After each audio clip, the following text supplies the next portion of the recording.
रामभक्त हनुमानांनी कैलास पर्वतावरून आणलेलं स्फटिकलिंग आणि सीतामातेनं समुद्राच्या रेतीपासून स्थापन केलेलं रामनाथ स्वामी लिंगम हे दोन्ही शिवलिंगाचं दर्शन आपल्याला रामेश्वरम येथे होते. स्फटिकलिंग किंवा मणिलिंगाचं दर्शन आपल्याला पहाटे घ्यायचं असतं आणि दुसऱ्या शिवलिंगाचं दर्शन आपण दिवसभरात केव्हाही घेऊ शकतो. प्रभू श्री रामचंद्रांनी वानर सेनेसोबत मिळून बांधलेला रामसेतू आणि लंकेहून आल्यानंतर सीतामातेने दिलेली अग्निपरीक्षा असा हा रामायणातील प्रमुख इतिहास येथेच घडला.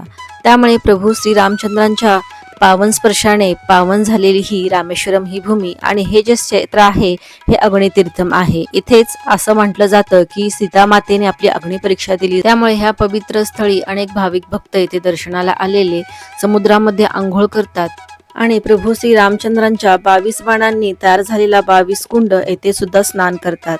आम्ही ही दोन्ही शिवलिंगाचे दर्शन घेतले. पहाटे ब्रह्ममुहूर्तावर स्फटिकलिंगाचं दर्शन घेतलं आणि त्यानंतर मग रामनाथ स्वामी लिंगाचं दर्शन घेतलं. ह्या रामेश्वरम मध्ये 12 ज्योतिर्लिंगापैकी हे एक ज्योतिर्लिंग आहे.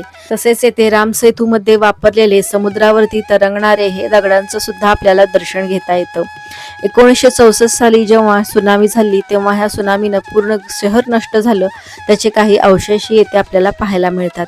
हे आहे धनुष्यकोडी. हे भारताचं शेवटचं टोक आहे आणि इथे बंगालचा उपसागर आणि अरबी समुद्र यांचा संगम झालेला आहे.